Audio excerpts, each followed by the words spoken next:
Hi, I'm Pastor Velcro, and today I want to talk to you about unity.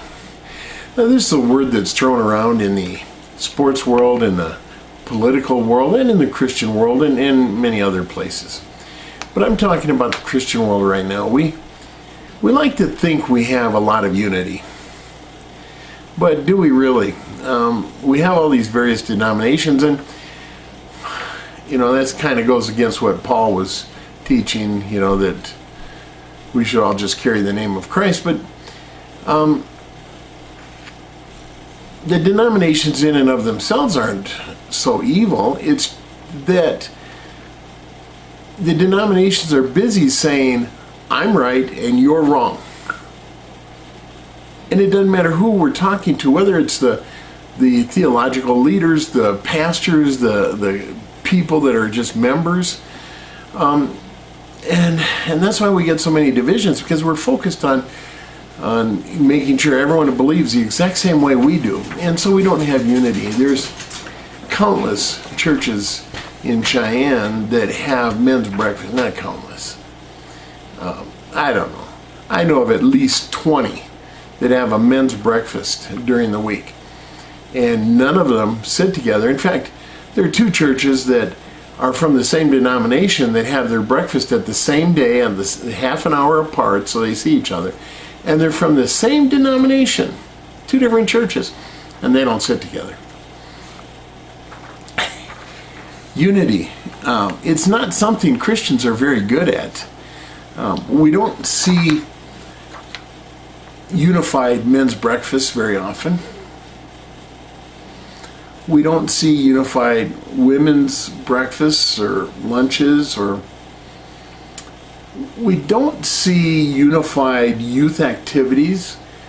I remember one specific time in 2007, there were two churches of the same denomination that were hosting citywide youth events. And at the first one, and they were just a month apart, and at the first one, nobody from the other church showed up at this church, even though they're the same denomination. And at the second one, only the youth pastor and one student showed up from the first church. Not much unity. And they were just good, youth activities. When I was a youngish man, I was in my 20s. I was a de facto youth leader. We didn't have a youth minister. And, one time I drove the kids 300 miles to go to a lock-in that consisted of many churches, all meeting in a gymnasium and having an overnight lock-in. And it was a lot of fun. I don't see and hear about that stuff anymore. It happens, but you got to go long and far to find them, and that's just sad. We have occasionally, churches don't do this anymore, but occasionally you find a church that brings in a special guest speaker, and they have services Sunday, Monday, Tuesday, Wednesday, or Wednesday, Thursday, Friday, Saturday, Sunday. Virtually nobody from any other church shows up. Maybe, 1 out of 10 people that's there is from another church. Seldom the pastors. How do I know this? Because if somebody's doing that, I usually try and show up. My ministry's always been a little different. Biker Church met on Thursday night so that I could go places for the weekend and do my ministry, because motorcycle events are on the weekends. And also our goal with Biker Church was, and it never worked this way, but it was to bring in people from other churches and help teach them how to be leaders and teachers. And then they could still be a part of their Sunday church, as we called it, and be a more valuable member. But the pastors and churches of this town did not adhere to that concept. No unity.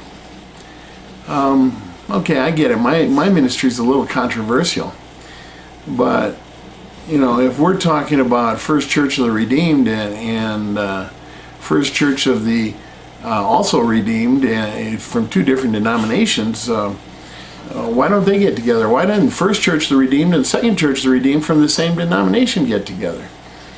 It's a sad thing. Here's what I do know, people. Unity doesn't happen by accident. It takes work. Why don't we have unity in the Christian world today? Well, we can say we do, but we don't. Because we don't want to work at it. Jesus said they'll know you're my disciples because you have love for one another. Paul tells the Philippians in chapter 2 that love means, putting the needs of others first, thinking about others. And that's something we don't do. I'd like to encourage you to think about what you can do. Can you go to another church's breakfast or lunch? I've always been welcome when I show up, and I'm not always so welcome by the church leaders, but I find often the church leaders don't even show up at their own church's breakfast and such. So, and sometimes I understand that. But, yeah, it works out. I enjoy these. I enjoy these times with these men that I get to see. It takes a little effort, but this is something we can each do. And you don't have to buy a full-on big breakfast and spend a fortune if you don't have the money. You go in and just order a couple slices of toast and a glass of water, or a cup of coffee and nothing else. Some of the men do that anyway, and not just because of finances, just because that's all they want. They're there for the fellowship. That's where unity comes. Our little church we have now, it's no longer a biker church, but we have a lot of fellowships, and we invite everyone. I announce them on Facebook. Nobody ever shows except our little select group. We'd love to have everyone show up. We believe in unity because we love each other. We love you. God loves you. That last one's the most important. Share God's love. Bye.